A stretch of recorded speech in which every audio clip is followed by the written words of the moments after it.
അമേരിക്കയുടെ MQ-1 predator ഡ്രോണിനെ അടിച്ചിട്ട് Iran. ഇതേ വൻ കോമഡി ന്യൂസാണേ. കോമഡി ന്യൂസ് എന്ന് പറഞ്ഞു കഴിഞ്ഞാൽ ഇതിപ്പോൾ എങ്ങനെ ഒരു ഡ്രോണിനെയൊക്കെ അടിച്ചിട്ടത് എങ്ങനെ ഒരു കോമഡി ന്യൂസ് ആകുന്നതെന്ന് നിങ്ങൾ ചിന്തിക്കുന്നുണ്ടാവും.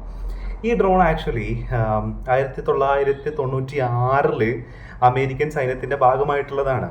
ഇപ്പം ഇറാഖ് വാറിലും അതേപോലെ തന്നെ അഫ്ഗാനിസ്ഥാൻ വാറിൽ യമൻ്റെ മേലെ അമേരിക്ക നടത്തിയിട്ടുള്ള അറ്റാക്ക്, ഈ പറയുന്ന അറ്റാക്കിലൊക്കെ അമേരിക്ക യൂസ് ചെയ്തിട്ടുള്ള ഒരു പ്രെഡേറ്ററി ഡ്രോണാണ് യഥാർത്ഥത്തിൽ MQ-1 എന്ന് പറയുന്നത്. അത് തന്നെ അമേരിക്കയുടെ പ്രിസിഷൻ അറ്റാക്കിന് യൂസ് ചെയ്യുന്ന, അതായത് ഇവരുടെ അപ്പാഷെ ഹെലികോപ്റ്ററൊക്കെ ഉണ്ടല്ലോ, അങ്ങനത്തെ ഹെലികോപ്റ്ററിലൊക്കെ ഉപയോഗിക്കുന്ന പ്രിസിഷൻ അറ്റാക്കിന് വേണ്ടിയിട്ട് ഉപയോഗിക്കുന്ന മിസൈൽ വരെ ഘടിപ്പിക്കാൻ പറ്റുന്ന, ഹെൽഫയർ മിസൈലൊക്കെ ഘടിപ്പിക്കാൻ പറ്റുന്ന ഒരു ഡ്രോൺ കൂടിയാണ് MQ-1 എന്ന് പറയുന്നത്. പക്ഷെ ഞാനിത് കോമഡി എന്ന് പറയാനുള്ള കാരണം എന്താ പറയുക, ഇത് നമ്മൾ റിപ്പോർട്ടുകൾ നോക്കുമ്പോൾ 2018 അമേരിക്കൻ നേവിന്ന് വിരമിച്ചിട്ടുള്ള ഒരു ഡ്രോൺ ആണ് എന്നാണ് പറയുന്നത്. അതായത് MQ-9 റീപ്പർ ഡ്രോണുകളൊക്കെ അല്ലേ, ആ റീപ്പർ ഡ്രോണുകളുടെയൊക്കെ മുതുമുത്തശ്ശനാണ് ശരിക്ക് ഈ പറയുന്ന MQ-1 പ്രെഡേറ്റർ എന്ന് പറയുന്നത്. അപ്പോൾ MQ-9 റീപ്പർ ഡ്രോണുകളുടെ എണ്ണം അവസാനിച്ച് സകലതും ഇറാൻ അടിച്ചിട്ട് മൊത്തം നശിപ്പിച്ചതിന് ശേഷം ഇനി ഡ്രോണൊന്നും ഇല്ലാണ്ടിരുന്ന സമയത്ത് അമേരിക്ക ഈ റിട്ടയർഡ് ആയിട്ടുള്ള പഴയ പുലികളെയൊക്കെ എടുത്തുകൊണ്ട് വന്ന് ഉപയോഗിച്ചതാണോ എന്നുള്ളതാണ് ഇതിലെ ഏറ്റവും കോമിക് ഏരിയ എന്ന് പറയുന്നത്. അല്ലാതെ റിട്ടയർഡ് ആയി എന്ന് റിപ്പോർട്ടുകൾ നമുക്ക് കിട്ടുമ്പോൾ അങ്ങനെ ഒരു ഡ്രോണിനെ പിന്നെ എന്തിന് അമേരിക്ക യൂസ് ചെയ്യണം? അത് മാത്രമല്ല, ഈ പറയുന്ന ഇറാഖ് വാറിലാണെന്നുണ്ടെങ്കിലും അതേപോലെ തന്നെ അഫ്ഗാനിസ്ഥാൻ വാറിലൊക്കെ ഇവർ യൂസ് ചെയ്തിട്ടുള്ള ഒരു ഡ്രോൺ കൂടിയാണ് ഇത് എന്നുള്ളതാണ്. ഇതിൻ്റെ ഒരു പ്രത്യേകത എന്ന് പറയുന്നത് ഏകദേശം ഇതിന് 130 കിലോമീറ്റർ പെർ ഹവറിലൊക്കെ സഞ്ചരിക്കാൻ പറ്റുന്ന ഒരു ഡ്രോണാണ് ഇത്. അതായത് കുറച്ച് സ്ലോയിൽ പോകുന്ന ഒരു ഡ്രോൺ തന്നെയാണ് ഇത്. പക്ഷേ MQ-9 റീപ്പർ ഡ്രോണുകൾ എന്ന് പറയുന്നത് മൾട്ടിപർപ്പസ് പല ലെയേർഡ് ആയിട്ട് വർക്ക് ചെയ്യുന്ന ഡ്രോണുകളാണ്. അത് നിരീക്ഷണങ്ങൾ നടത്താൻ പറ്റും, അതേപോലെ തന്നെ ആർമികളുടെ മൂവ്മെന്റ് നടത്താൻ പറ്റും, ഇറാന്റെ മൊത്തത്തിലുള്ള ഡാറ്റ എല്ലാം അടിച്ചുകൊണ്ട് പോകാൻ പറ്റും, ഇതിനൊക്കെ പറ്റുന്നതാണ്. എന്നാൽ ഈ പ്രെഡേറ്റർ ഡ്രോൺ എന്ന് പറയുന്നത് കുറച്ചുകൂടെ അറ്റാക്കിന് വേണ്ടിയിട്ട് യൂസ് ചെയ്യുന്ന ഡ്രോണാണ്. അത് മാത്രമല്ല, ഞാൻ നേരത്തെ പറഞ്ഞില്ലേ ഹെൽഫയർ മിസൈൽ, ഈ ഹെൽഫയർ മിസൈൽ ബേസിക്കലി അമേരിക്ക നിർമ്മിച്ചിട്ടുള്ളത് ഈ ആന്റി ടാങ്ക് മിസൈലുകളായിട്ടാണ്. അതായത് ഇറാഖിനൊക്കെ ആക്രമിച്ച സമയത്ത് സദ്ദാം ഹുസൈൻ്റെ ഒക്കെ ടാങ്കുകളെ അറ്റാക്ക് ചെയ്യാൻ വേണ്ടിയിട്ടാണ് ഇത് ഉപയോഗിച്ചിരിക്കുന്നത്.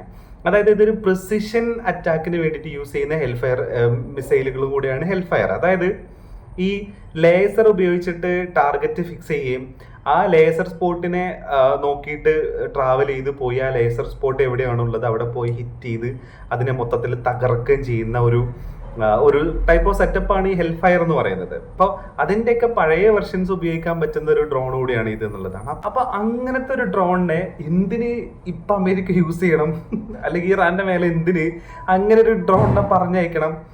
ഞാൻ മനസ്സിലാക്കുന്നത് 2 കാരണങ്ങളാണ്. ഒന്നാമത്തെ കാരണം എന്ന് പറയുന്നത് MQ-9 റീപ്പർ ഡ്രോണുകൾ 24 ഇറാൻ അടിച്ചിട്ടു.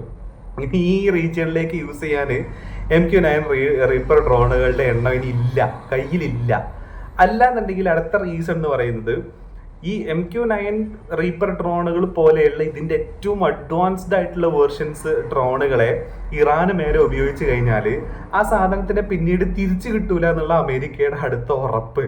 ഈ ഉറപ്പുള്ളത് കൊണ്ടായിരിക്കാം ഈ റിട്ടയർഡ് ആയിക്കഴിഞ്ഞാൽ ഇനിയിപ്പോൾ നഷ്ടപ്പെട്ടാലും വലിയ കുഴപ്പമൊന്നും വരാൻ പോകുന്നില്ല എന്നുള്ള തോന്നലുകളുള്ള അങ്ങനത്തെ ഡ്രോണിനെ ഉപയോഗിച്ചേക്കുന്നത് എന്നുള്ളതാണ്.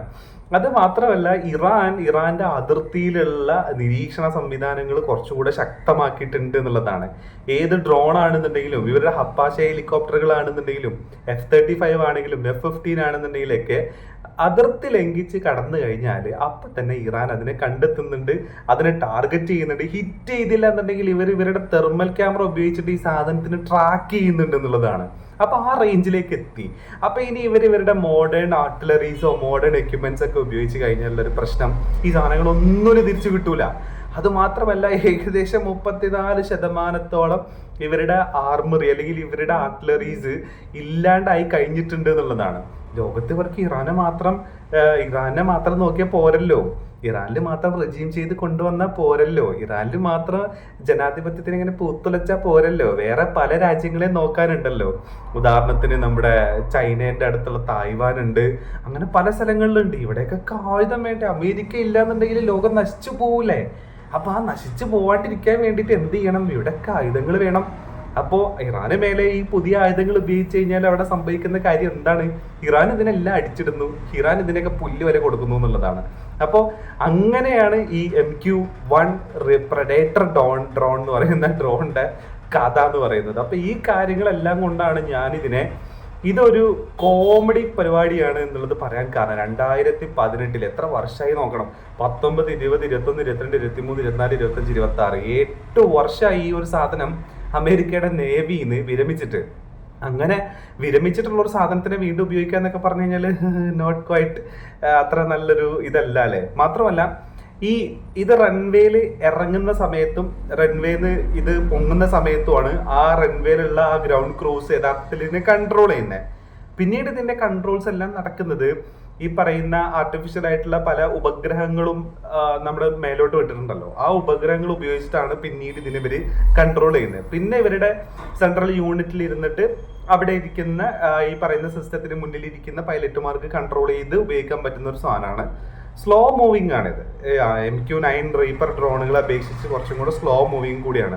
അപ്പൊ അങ്ങനെ സ്ലോ മൂവിങ് ഉള്ള 24 മണിക്കൂർ മാത്രം എയറിൽ നിൽക്കാൻ പറ്റുന്ന രീതിയിലുള്ള ഒരു പ്രഡേറ്റർ ഡ്രോണിനെയാണ് ഇറാന് നേരെ ഉപയോഗിച്ചെന്നുള്ളതാണ്. ഒന്നുകിൽ MQ-9 ഡ്രോണുകൾ തീർന്നു, ഇല്ല എന്നുണ്ടെങ്കിൽ ഈ പറയുന്ന MQ-9 ഡ്രോണുകൾ അയച്ചിട്ടുണ്ടെങ്കിൽ തിരിച്ചു കിട്ടൂല. അപ്പൊ ഇനി തിരിച്ചു കിട്ടിയില്ലെങ്കിലും വലിയ കുഴപ്പമില്ലാത്തൊരു സാധനത്തിന് അയച്ചു എന്ന് മാത്രമാണ് ഈ ഒരു ന്യൂസിൽ നമുക്ക് പറയാനുള്ളത് എന്നുള്ളതാണ്.